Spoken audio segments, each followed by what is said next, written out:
I would say 2016, 2017, I made a couple $1,000s. Like I would say like close to $5,000 in 2016. Or maybe like a couple thousand in the end of 2016. But 2017, maybe between 5,000, $6,000. So I did well. So I won't front and say that I didn't do well, but it was just a decline in the quality of clients.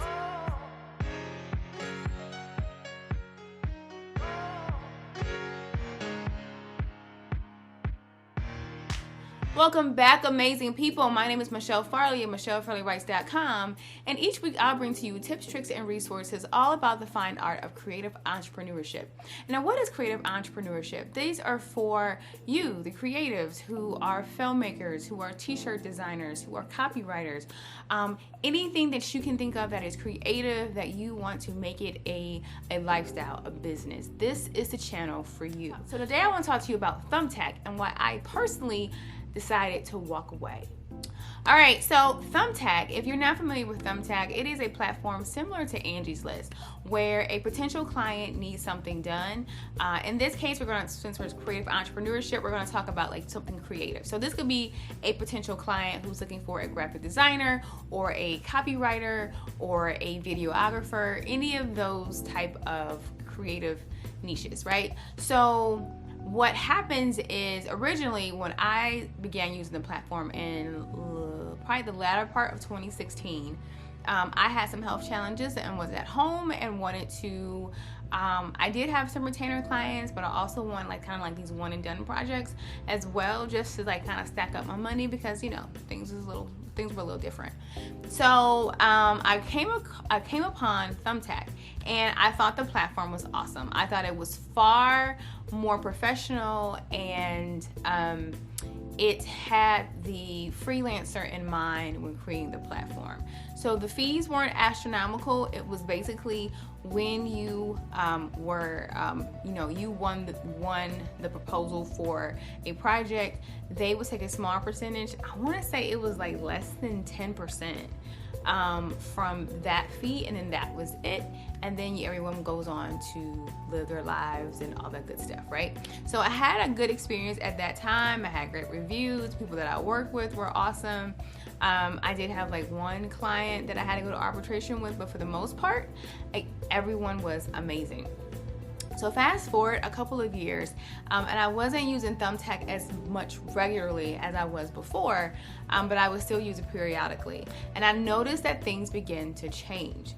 So if you think about Upwork or Guru or Freelancer, they don't have a cap on the level of bids that can go to a project, right? So like one project could have like 100 people, and everyone's trying to underbid the other person, and then so like you're getting paid peanuts, and it's just a hot mess. So the one thing that I did enjoy about Thumbtack was that they only allowed 5 proposals per project, right? So the person had to go through each proposal, maybe set up some interviews, and from that select the right candidate for that project.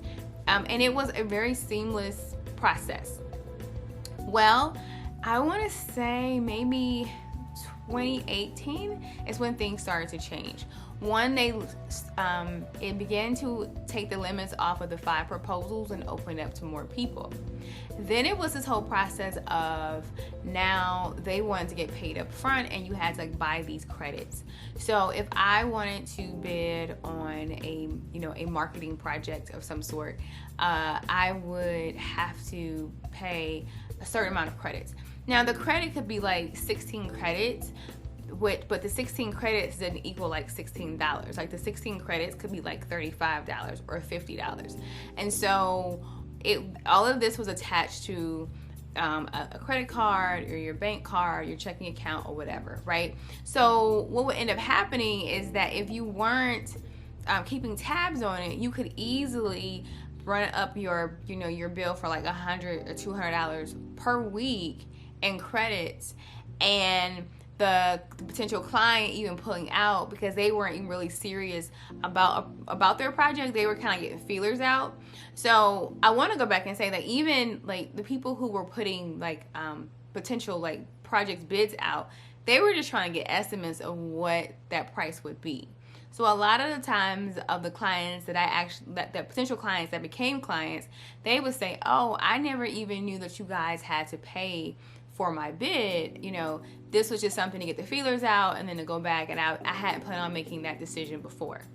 So after people had started complaining, Thumbtack had like a line in there to ask potential clients, like, how soon do you believe you will start your project? Within a couple of weeks, within a couple of months, or just trying to figure things out. Now, based off of their response, they would still charge you a certain amount of credits, but maybe not 16 credits, but now it might be like 3 credits, which could still be equivalent to like $10 or so. And so it was pissing people off because, you were getting people who weren't serious, you're spending money. So the only people who are really getting what they want and getting money out of that is Thumbtack.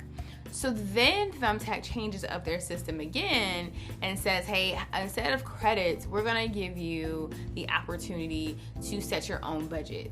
So based off of your budget, this is how many proposals or how many bids we believe that you can receive, right? So if you said $50 for your budget, if you set $50 as your budget, they would say, oh, that will only get you 1 to 3 bids, right? Now for me, it's like, okay, well, that's not too bad because out of the 3, I'll probably get the 1. And, because it's not my primary source of income, that's fine. Well, they added on another stipulation that they would start, kind of help you through the process of finding the right client. They would start sending you projects, and you can decide whether or not you want to bid on those, or they will match you with someone. But what they didn't tell you is that they match you with a project that they believe that you were equipped to do. They would automatically charge you and say this was a perfect fit for that bid, right? And it would be something ridiculous, like someone would say they needed a copywriter, and they'll be like, oh, this is the perfect fit for you. But it was like they wanted someone to write a speech for a funeral. And I'm like, that has absolutely nothing that I do. It's not even in my bio or my homepage or my portfolio that I do that type of thing. Then you would have to go through the process of a refund, and they would try to refund you in these Thumbtack credits. It was a hot mess. So after that, they decided to go back to the drawing board on that after a lot of pushback from people who have been avid users of Thumbtack. So they decided to go back and say, well, they give you 100% guarantee that who they match you with will be a person that purchases, that is very serious about their project, and that you don't have to worry about that. You have our guarantee. And people just wasn't feeling it. And so I will say that for most of 2019 and probably all of 2020, I have not used Thumbtack. I still have an account there, but I don't use it. I occasionally, the reason why I did this video is that I received a notification maybe like 3 days ago that there was a match for me of someone who needed a videographer, and I'm not even a videographer. But I think it was on the lines of they also wanted like a script, but it wasn't a perfect match, right?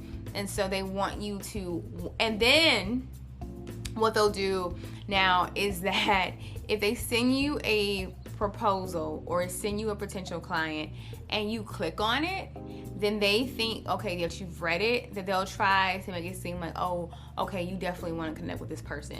So they actually have people afraid to even open it to read it all, thinking that they've committed themselves to this potential project and having to pay a fee. So it's just not a good model. Their pricing model is just not good. I think in the beginning, the 2016 version, I think you got quality leads. It was very transparent. I felt like the freelancer and the client, everyone was kind of in agreement and alignment. And now it's just all over the place. And I think it's really hard when you have startups because you're trying to you're trying to be competitive with the next group. I think that Thumbtack had a really great space in the fact that people knew it wasn't a guru, it wasn't an Upwork. You knew you weren't gonna get paid the 3 cents, or you know what I'm saying, like just low fees. But I think it became a thing of just, you know, definitely wanted to, like, you know, scale the business, but by scaling the business, it went down on the quality, and it just pushed a lot of people away who were who did really great work that was actually an asset to their company. So I would say, if you're thinking about Thumbtack, at least in the creative space, to really kind of sit down and think if you want that. Because if you're not making any money as a freelancer, regardless of what it is, so if you're a writer, or, you know, if you're a videographer, a graphic designer, a painter, a carpenter, like if you're not making money already, and I know I've heard the term, you know, you have to spend money to make money, but you can't afford to spend $100, $200, $300 a week on a possibility of a potential client who's not really ready to make that decision. And you shouldn't have to pay for that, right? You shouldn't have to pay for someone's inability to make a decision on whether or not they're ready to do that.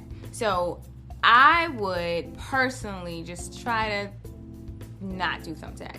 I'm not a fan of most platforms like these, like Upwork, like Guru, Freelancer, because it all comes with these stipulations, and it doesn't help the freelancer, and it definitely doesn't help, like, as a copywriter and as a beginning copywriter.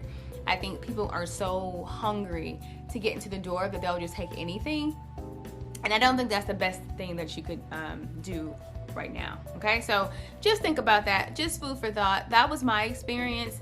I would say 2016, 2017, I made a couple $1,000s. Like, I would say like close to $5,000 in 2016, or maybe like a couple thousand in the end of 2016. But 2017, maybe between $5,000, $6,000. So I did well. So I won't front and say that I didn't do well, but it was just a decline in the quality of clients. So that's it. If you've experienced Thumbtack and you have a different experience, I'd love to hear about it.